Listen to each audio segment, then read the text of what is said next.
내가 지금부터 이야기할 거는 연애의 기법이기도 하면서 쉽게 상대방의 호감을 살 수 있는 방법이에요.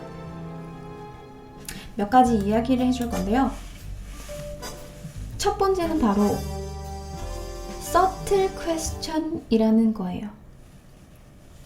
물론 내가 지금부터 이야기할 거는 모든 리플리 증후군에 걸린 사람들이 이 방법을 씁니다라고 말하는 건 아니에요. subtle question. 이게 뭐냐 하면요. 상대방한테 질문을 하는데 상대가 질문인 줄 몰라. 이게 뭔 소리예요? 이게 뭔 소리야? 질문을 하는데 질문을 하는지 모른다고? 말이 돼요? 자, 그러면 여러분들의 question, 네, 맞아요. 질문이에요. 자, 그러면 여러분들의 이해를 돕기 위해서 가볍게 예를 한번 들어봅시다. 여러분들 소개팅 한번 나가죠? 소개팅 한 번씩 나가죠? 소개팅을 나가면 대화가 대충 이래요. 이렇게 하면 남자분이고 이렇게 하면 여성분이라고 칩시다. 자, 안녕하세요. 혹시 어디 사세요? 상수동이요. 아, 그러시구나. 몇 살이세요? 26살이요. 아, 저보다 어리시구나. 뭐 드실래요? 아무거나요. 아, 아무거나.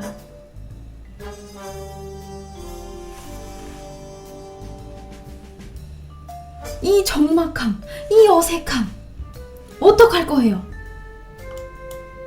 어색해, 어색어색 열매를 먹었어. 이대로라면 잘 될 수 없어요, 여러분들. 자, 그러면 웃겨 보이겠지만 여러분들, 이것이 여러분들의 현실이에요. 이것이 여러분들의 현실입니다. 어서 똑바로 봐요. 직시하라고. 현실을 직시해요. 이것이 여러분들의 현실이에요. 자, 현실은 시궁창이에요. 만약에 전 아닌데요, 난 안 그런데요 라고 하시는 분들 계신가요?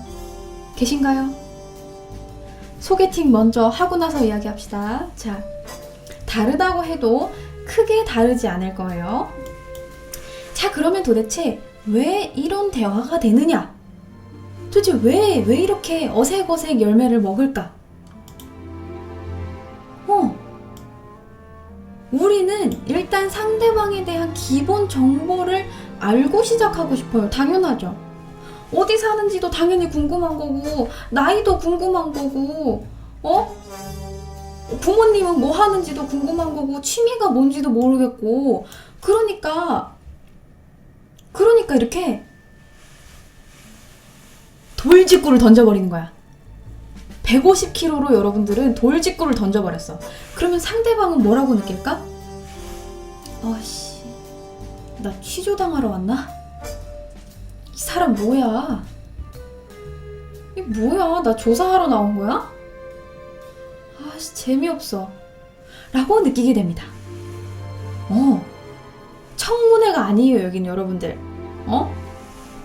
그렇게 물어보면 당연히 상대방은 방어적이 돼요. 왜 이런 거 물어봐? 자기 얘기는 하나도 안 하면서. 짜증나. 라고 생각을 하고 굉장히 아까도 들었듯이 단답형으로 대답합니다. 26살이요. 상수동 살아요. 아무거나요. 라고 대답을 하게 돼요. 물론 상대방이 관심이 조금이라도 있으면 그러면 그쪽은 나이가 어떻게 되세요? 라고 묻겠지만 여러분들이 계속 이렇게 핵짓구 돌직구를 던지게 되면 상대방은 여러분들한테 호감이 굉장히 뚝뚝뚝뚝 떨어지게 되는 겁니다. 자, 그러면 여기서 우리는 지금부터 배워볼 subtle question이라는 걸 적용을 해봅시다. 자, 여러분들, 취미가 궁금해요. 취미를 물어보고 싶어요. 그러면 여러분들도 그러겠죠. 혹시 취미가 어떻게 되세요?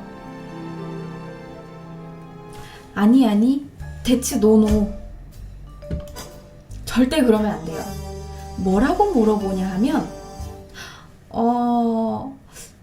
혹시 독서 좋아하세요? 되게 독서 좋아하실 것 같아요. 라고 물어보는 겁니다. 근데 만약에 상대가 취미가 진짜 독서야. 그러면 맞아요. 저 독서하는 거 진짜 좋아해요. 어떻게 하셨어요? 라고 물어보겠죠. 그러면 자연스럽게 이렇게 대답하는 거예요. 아, 저도 책 되게 좋아하거든요. 혹시 어떤 책 좋아하세요? 저는 무라카미 하루키 진짜 좋아하는데 혹시 그거 읽어보셨어요? 라고 이야기를 하면서 이야기를 술술술술 하고 넘어가는 겁니다. 그러면 여러분들 지금 또 궁금하겠지? 그러면 독서가 취미가 아니야. 아니라고 하면 어떡해요? 아니라고 하면 어떡해요? 여러분들 덜덜 떨고 있죠? 막히면 어떡하느냐? 쿨하게 넘기면 됩니다. 어떻게 넘겨요? 포장을 잘 해서 넘겨버리면 되는 겁니다. 이렇게 꼭꼭 싸서 넘겨버리면 되는 거예요. 어떻게 넘겨요? 아, 진짜요? 되게 말씀도 조리 있게 잘하시고 되게 지적이어 보이셔서 독서 좋아하실 줄 알았어요. 아, 독서가 취미가 아니면 혹시 주말에 어떤 거 하면서 시간 보내세요? 그러면 상대방도 나를 치켜 세워주잖아. 아, 내가 지적이어 보이나? 아, 그런가? 그러면 자연스럽게 우리한테 호감을 갖게 되는 겁니다. 그러면 어때요? 아주 소개팅이 술술술술 풀리겠죠? 자, 그냥 여러분들은 아무거나 느낌이 오는 대로 툭 잡아서 그냥 훅 던지면 됩니다. 단, 무례하지 않게. 좀 약간 이 여자분이 약간 살집이 있어. 근데 먹을 거 되게 좋아하시죠? 그럼 어떻게 받아들여요? 이 새끼가 지금 나 살쪘다고 까는 건가? 라고 느끼겠죠. 절대 그러면 안 돼요. 후덕하다면, 약간 좀 살집이 있다. 그러면 같이 음식점에서 주로 만나잖아요. 음식점에서 만나면 음식을 주제로 이야기하세요. 아, 혹시 매운 거 좋아하세요? 아니에요? 아, 단 거 좋아하시는구나. 아, 되게 성격이 화통하셔가지고 매운 것도 되게 좋아하실 줄 알았어요. 이렇게 왠지 차도녀 같은 느낌이라면 독서를 주제로 해도 되고, 뭔가 그냥 아무 생각 없어 그냥 되게 발랄한 사람 같아요. 엄청나게 밝은 사람인 것 같아요. 그러면 혹시 스포츠 좋아하세요? 아니면 동물 좋아하세요? 강아지 좋아해요?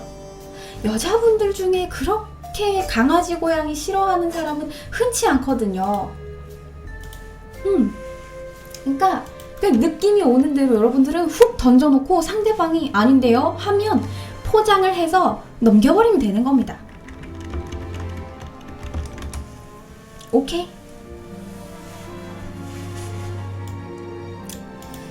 자, 그리고 만약에 우연이라도 여러분들이 한 번 딱 때려 맞췄으면 상대방은 이렇게 느낄 거예요. 이것은 운명?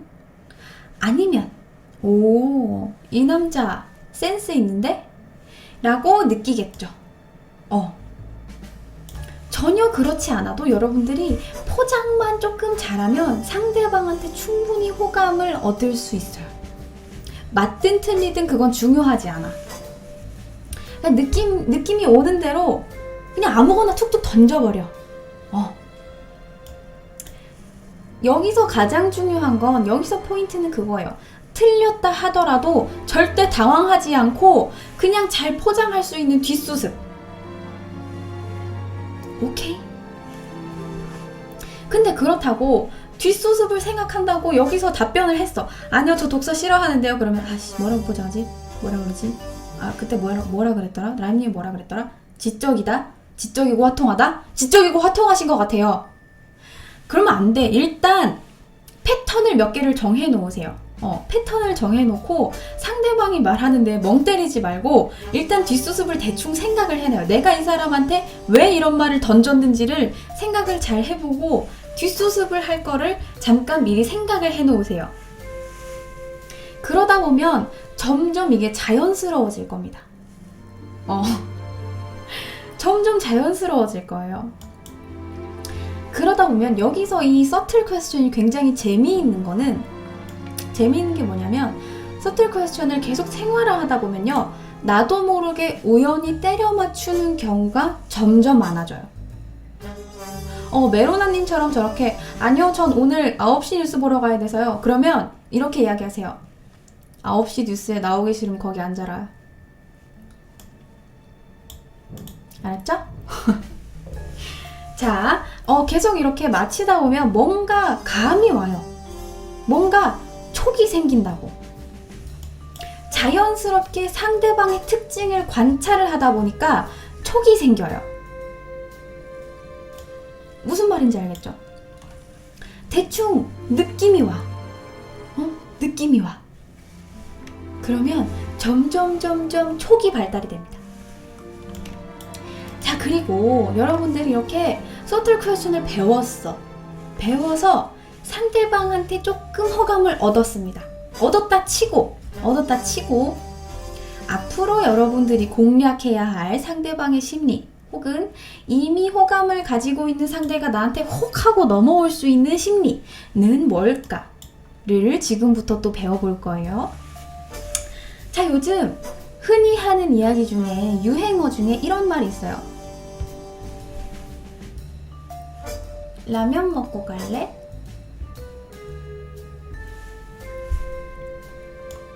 예전에도 그랬고 지금도 그랬고 여러분들은 종종 쓸데없는 전화를 받을 겁니다. 모르는 전화예요. 받을까? 말까? 택배인가? 중요한 일인가? 회사 사람인가? 하고 전화를 딱 받습니다. 그러면 어때요? 아리따운 목소리가 이렇게 이야기합니다. 안녕하세요 고객님, 잠깐 상담 가능하시면 진짜 괜찮은 보험 나왔는데. 본인이 하고 싶은 말을 쭉 늘어놓습니다. 물론 안 해요 하고 그냥 끊어버립니다만, 혹은 뭐 화장품 회사를 지나거나 화장품 가게를 지나거나 통신사를 지나거나 할 때 종종 잡는 사람이 있어요. 고객님 잠깐만 이것 좀 발라보세요. 이거 그냥 발라드리는 거예요. 혹은 잠깐만 들어보세요. 이거 너무 괜찮아. 진짜 괜찮아요. 이거 잠깐만 들어봐. 1분이면 돼, 1분. 그것도 아니라면 여러분들은 길거리를 지나가는데 어떤 아주머니가 길을 묻는 경우가 있었을 거예요. 아, 저기 학생, 내가 여기가 초행길이라 그런데 은행이 어디요? 라고 물어보십니다. 그러면 은행이 어딘지 알려줘요. 저기로 쭉 가시면 돼요. 근데 하필 또 알려준 방향이 똑같아요. 그럼 또 길 좀 알려주겠어요 학생? 하면서 같이 슬슬슬 걸어갑니다. 그리고 슬금슬금 자기가 하고 싶은 말을 늘어놓기 시작합니다. 아우, 학생이 참 착하네. 요즘 사람들 그렇게 정이 없던데. 얼굴에 복이 많아. 조상님이 잘 보살펴주고 있어. 이것이 뭐냐 하면, 왜 뜬금없이 이 이야기를 하냐 하면, 이것이 바로 문간에 발 들여놓기 기법이라고 하는 겁니다. 영어로는 foot in the door 라고 하는데, 말 그대로 이 문틈에 발을 더 끼워 놓는 거예요. 더 끼워 놓는 거야. 발 이렇게 딱 끼우고, 잠깐만 들어보면 돼. 1분이면 돼. 아, 거의 진짜 야박하게 문을 닫고 그래. 발 꼈어. 발 아프다. 발 문 좀 열어보지? 하는 데에서 유래가 된 겁니다. 처음에는 굉장히 사소한 부탁부터 시작해요. 아까처럼 길을 알려달라던가, 혹은 물 한 잔을 부탁한다던가. 그리고 점점 요구하는 게 커집니다. 상대방의 작은 부탁, 누구나 들어줄 수 있는 이런 부탁들을 시작으로 그냥 순수하게 호의 때문에 그래? 그럽시다 하고 넘어가게 되면 여러분들은 점점 큰 것을 내줄 수밖에 없을 거예요.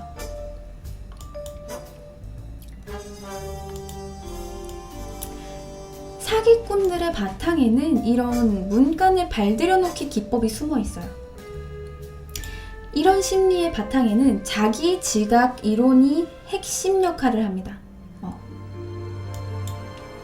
이 자기 지각 이론이 뭐냐 하면요, 사람들은 어떤 대상에 대해서 굉장히 태도가 명확하지 않은, 즉 모호한 상태인 경우가 굉장히 많아요. 여러분들 뜬금없이 누가 와가지고 옥스퍼드에 대해서 어떻게 생각하세요?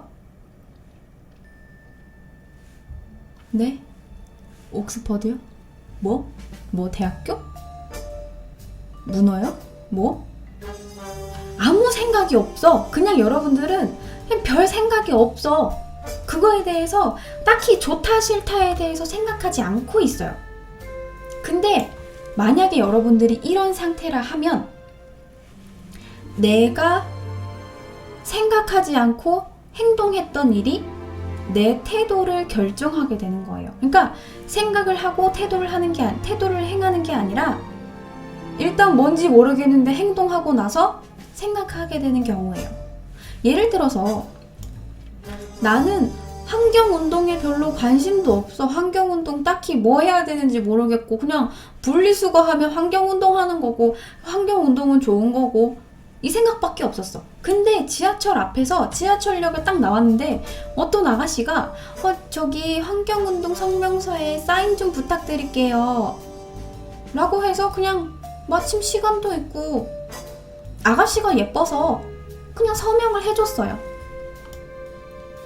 그리고 이렇게 서명을 해줬잖아요. 그리고 아가씨가 감사합니다 하고 뒤돌아서 내 갈 길 가다 보면 나 좀 착한 것 같은데? 나 환경운동에 관심이 있었구만. 나는 환경운동가야. 나는 환경운동에 관심이 있는 사람이 되어버린 거예요. 그때부터.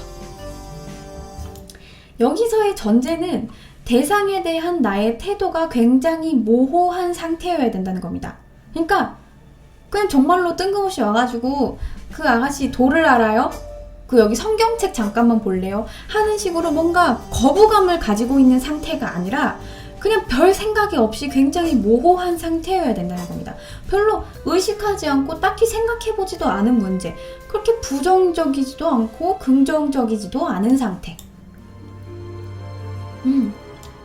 문간에 발들여놓기 기법은 이런 자기 지각에 따라서 작은 부탁을 들어주고 나면 나는 부탁을 되게 잘 들어주는 사람이구나. 나는 역시 착한 사람이었어. 라고 생각을 하게 되는 거예요.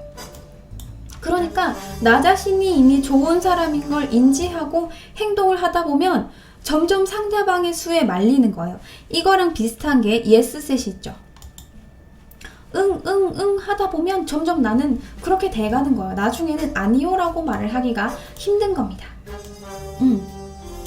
이런 심리가 바로 라면 먹고 갈래? 의 심리예요. 네. 자, 그러면 두 번째 심리를 한번 봅시다. 두 번째 심리. 두 번째 심리는요, 1974년 콜럼비아 대학교에 있는 아서 아론이랑 도널드 더튼 박사가 있어요. 이 둘은요, 어떤 실험을 했냐 하면요, 밴쿠버에 있는 케필라노라는 강에 갔어. 케필라노 강에 가서 여성 도우미와 남성 피실험자들을 데리고 실험을 합니다. 이 케필라노 강에는요, 다리가 두 가지가 있어요. 다리가 두 가지가 있는데 하나는 굉장히 좁고 흔들리는 다리가 있고 하나는 굉장히 움직이지도 않는 튼튼한 다리예요. 남성 피실험자들은 두 개로 나뉘어서 똑같이 다리를 건너다가 중간쯤에서 여성 실험 도우미를 만나서 설문조사를 합니다. 그리고 실험 도우미는 나중에 연락하세요 하면서 전화번호를 줬어요.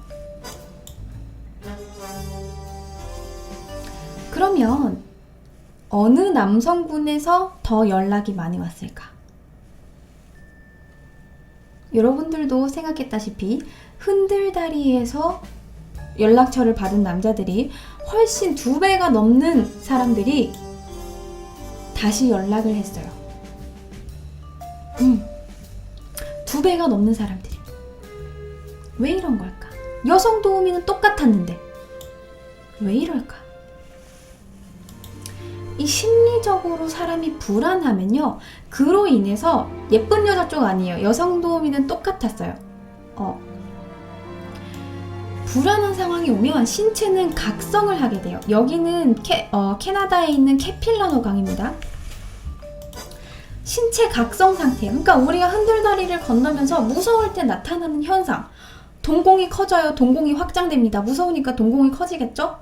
심장이 떨려요. 후들후들후들. 다리도 떨리고 갑자기 막 바싹바싹 목이 타고 갈증이 나고. 이거를 그냥 평범한 몸의 변화일 뿐인데 우리는 이거를 감정이라고 받아들이는 거예요. 조금 열린 말처럼 공포를 심리로 착각하는 거예요. 그러니까 누군가한테 호감을 가질 때도 똑같은 변화가 일어나죠. 동공이 커져요. 심장이 두근두근 떨립니다.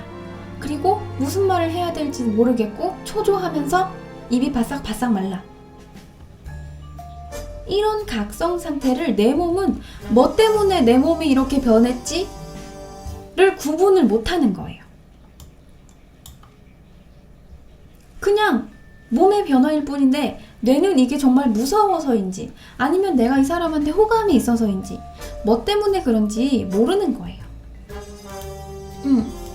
무서울 때 하고 누군가에게 호감을 가질 때의 변화는 거의 동일하기 때문에 흔들다리를 건너면서 생긴 이 신체 각성이 자기 감정이라고 착각을 하고 눈앞에 있는 이 여성분 때문에 내가 동공이 확장이 되고 심장이 두근두근 떨리고 다리가 후들후들 떨리면서 갈증이 나는 거구나. 나는 이 여자가 좋다. 나는 사랑에 빠져버렸어. 라고 생각하게 되는 겁니다. 이것을 잘못된 귀인의 오류라고 합니다. 사건의 원인을 잘못 파악하는 뇌의 오류라는 거예요. 그러면 아까 누가 그랬어. 여자 번호를 따려 그러면 여자한테 겁을 주거나 흔들다리 위에서 따야겠군. 연애하려고 썸녀하고 흔들다리 있는 데 갈 거예요? 여기 캐필라노 강까지 가려고? 썸녀하고? 그렇지 않아요. 쉽게 할 수 있는 방법이 있죠. 뭘까요? 놀이공원에 놀러 가면 되는 겁니다, 여러분들. 놀이공원에 놀러 가는 사람들의 심리가 바로 이런 거예요. 롤러코스터를 막 타고 내렸어. 와, 대박. 스릴 쩔어. 가슴이 두근두근. 막 눈이 막 커지고 손이 덜덜덜 떨리고 멍하고 정신이 하나도 없고 짜릿해 하는 흥분 상태. 이 흥분 상태가 사랑하는 여자를 만났을 때 흥분 상태와 비슷하죠. 물론 놀이공원의 그 분위기상 특성상 뭔가 사귀는 사이가 된 것 같고 썸녀인데 여자친구 같고 썸남인데 남자친구 같고 이런 느낌을 받는 것도 플러스 요인이에요. 그리고 또 하나는 가장 쉽게 할 수 있는 방법, 공포영화 보는 거죠. 이제 여름이니까 여러분들 공포영화 데리고 가면 되는 겁니다. 공포, 놀이공원 난 무서운 거 못 타 라고 하면 공포영화를 보면 되는 겁니다.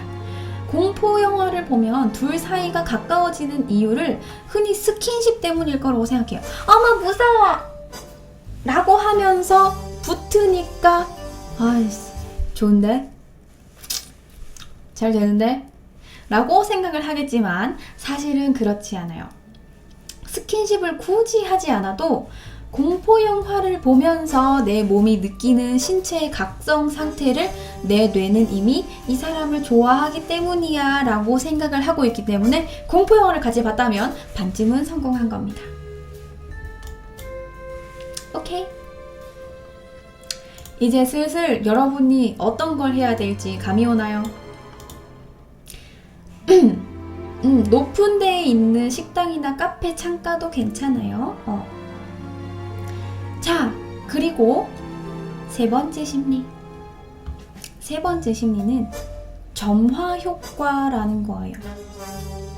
점화 효과가 뭐냐 하면요. 시간적으로 먼저 제시가 된 자극이 나중에 들어온 자극의 처리에 영향을 미친다는 겁니다. 초도 효과랑 비슷해요. 그리고 이거를 가지고 심리 실험을 하나를 했는데, 몸으로 느낀 따뜻함이 마음의 따뜻함까지 연결이 된 경우, 이것을 실험을 했는데 어떤 거냐 하면, 실험자들을 모집을 해요.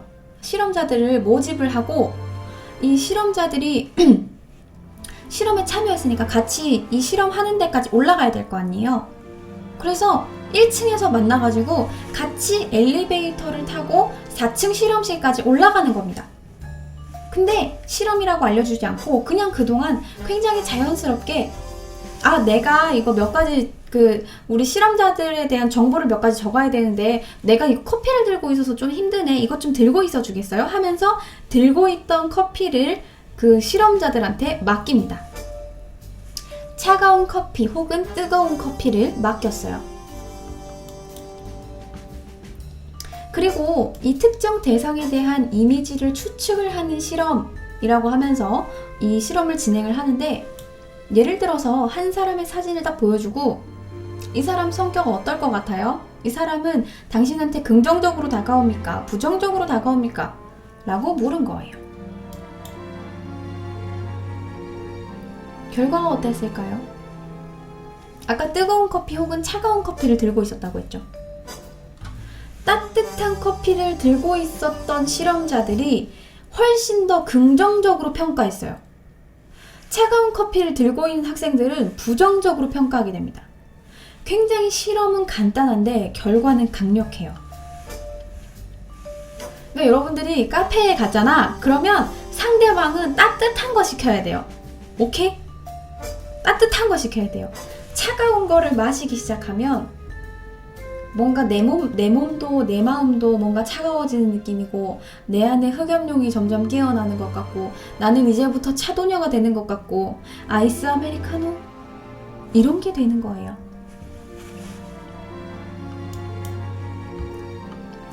이 여름이면 어떡합니까?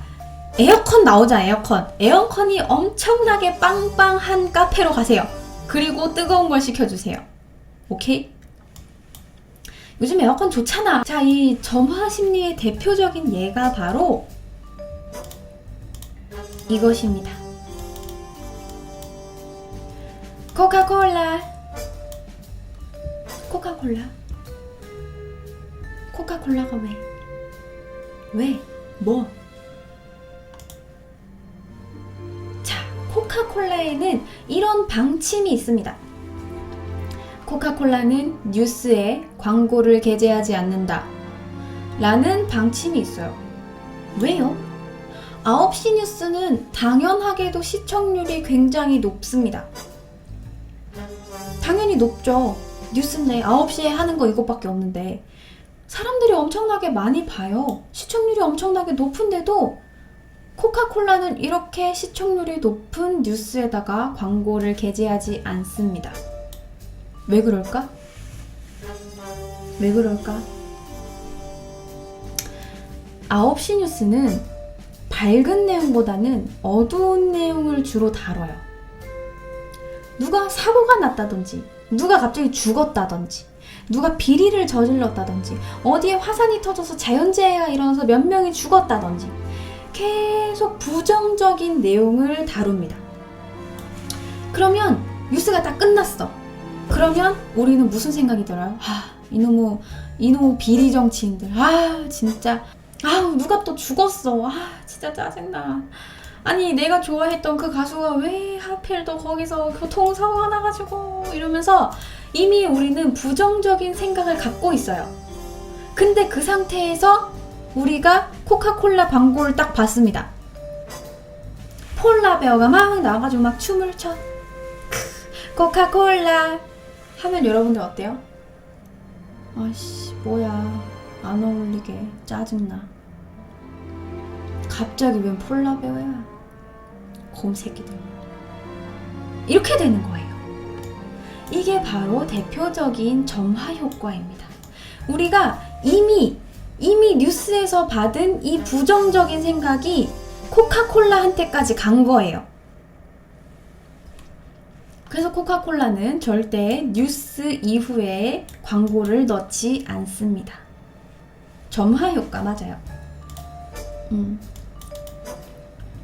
자, 그리고 내가 지금까지 계속 이렇게 설명을 했죠. 무슨 서틀 퀘스천을 써서 질문을 돌려서 해라. 공포 영화를 봐라. 놀이공원에 가라. 뜨거운 커피를 먹여라. 라면 먹고 갈래? 해라.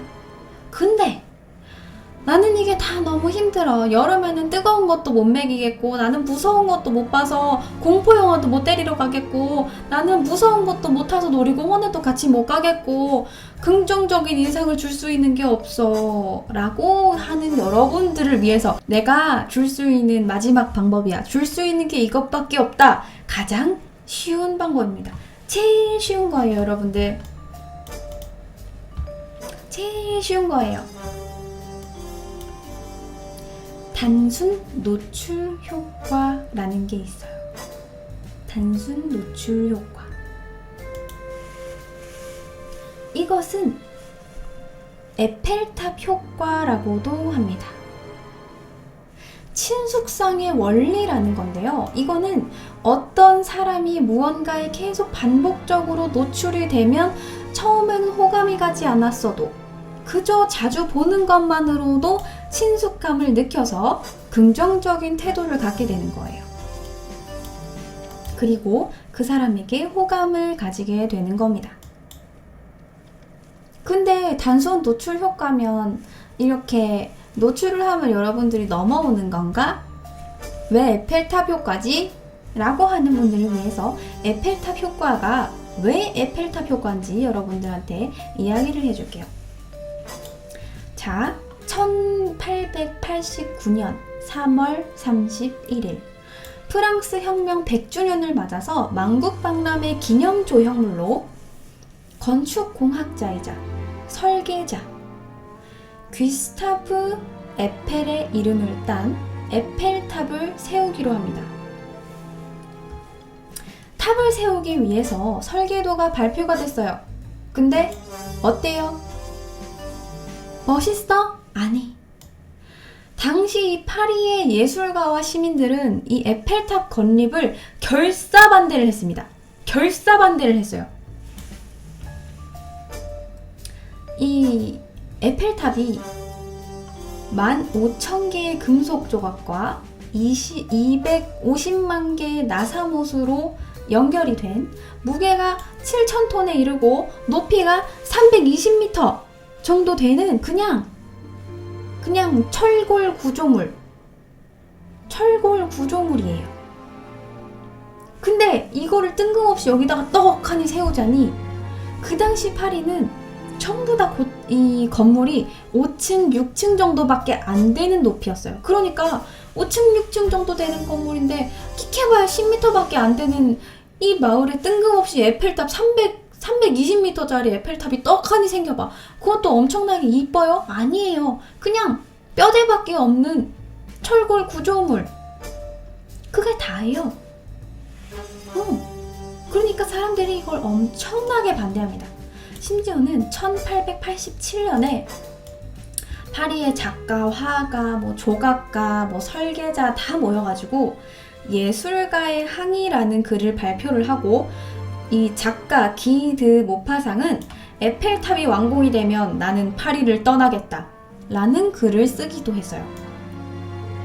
너무 싫어했어. 정말 싫어했습니다. 그러니까 이렇게 너무 거센 반발에 부딪히니까 에펠탑은 일단 그러면 이거 만국박람회는 해야 되잖아. 한다고 했으니까 일단 하는데 세우고 나서 만국박람회 끝나고 20년 있다가 철거하자. 우리가 철거할게. 응?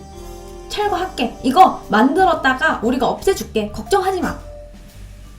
라고 타협안을 제시를 해서 건축이 시작이 됩니다. 그리고 실제로도 이거를 철거를 하려고 했지만 프랑스 군대가 탑 꼭대기에 설치된 전파 송출 장치를 군사 통신용으로 쓰겠다라는 말을 발표를 하고 겨우겨우 에펠탑이 살아남게 됐습니다. 그러니까 어때요? 이놈의 정부는 약속을 했으면 지키지를 않아. 20년 있다가 없앤다 그랬다가 또 이렇게 뭐 군사적으로 필요하다 그랬다가 아주 지들 맘대로야. 아주 그냥 꼴 보기 싫어 죽겠어. 에펠탑은 파리의 수치야. 저런 흉물스러운 고철덩어리.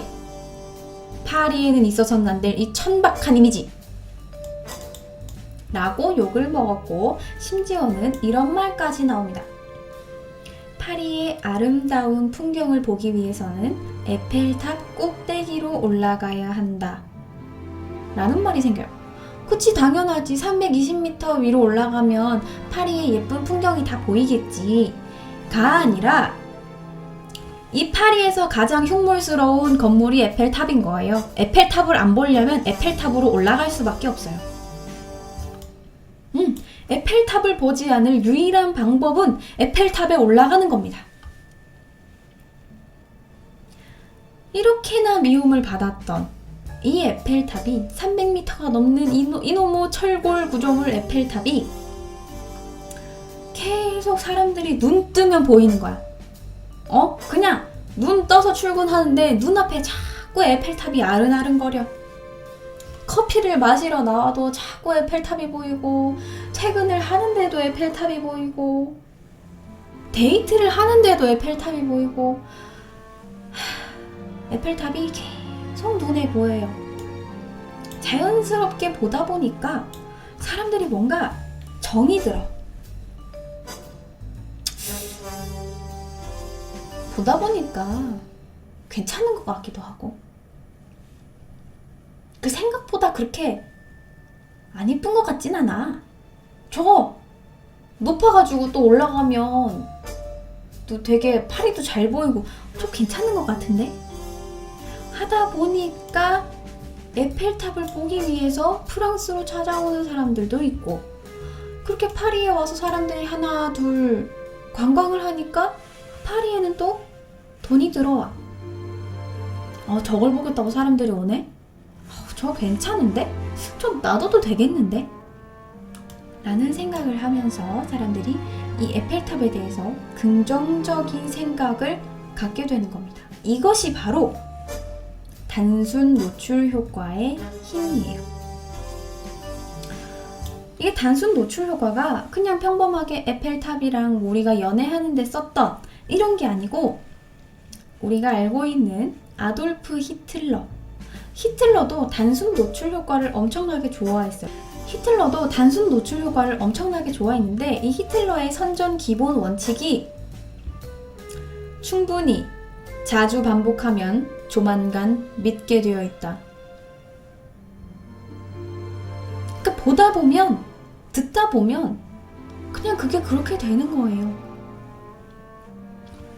기억된다와 선택된다는 동의어다라는 말이 있을 정도로 강력한 단순 노출 효과의 힘입니다. 사람들한테 기억이 되면 그게 쭉 이어지면서 뭔가 다른 선택지가 나타났을 때 내가 기억하고 있는 그것을 선택하게 되는 거예요. 익숙해지면 당연하게 되는 겁니다. 그러면 여러분들, 그러면 쉽다고 했으니까 단순 노출 효과니까 계속 이렇게 눈앞에 있으면 되나? 에펠탑처럼? 계속 이 사람 눈에 이렇게 있으면 되나? 계속 얼쩡거리면 되나? 그건 또 아니에요. 상대방한테 부담을 주게 되면 역효과를 낼 수 있어요. 대표적인 게 뭐가 있어요? 대출 광고. 아무리 계속 봐도 친근감이 들지 않고 거부감이 들고, 저는 대출 광고는 좀 그만 좀 했으면 좋겠고, 자꾸 이제 화장품 사라고 오는데 짜증은 나고 제발 좀 그만 좀 왔으면 좋겠고,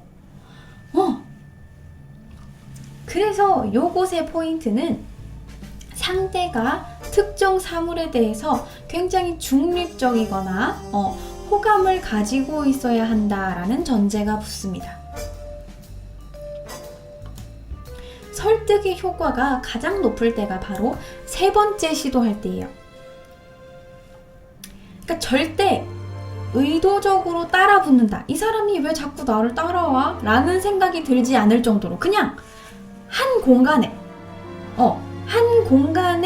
그냥 존재하되 종종 물 마시면서 얼굴 마주치는 정도. 조별 과제 하면서 잠깐 얼굴 마주치는 정도. 그 정도로도 여러분들은 충분히 상대방의 호감을 살 수 있습니다. 삼고초려도 심리가 숨어 있었어. 세 번째 시도를 했을 때 가장 긍정적인 효과를 냅니다. 그러니까 여러분들은 조바심을 갖지 말고 내가 지금까지 이야기했던 방법들 중에 여러분들이 쉽다고 생각이 되는 방법들을 아무거나 골라가지고 그냥 한 번씩 슬쩍슬쩍 이렇게 상대방한테 뿌리면 되는 겁니다. 자, 오늘의 이야기는 여기까지예요.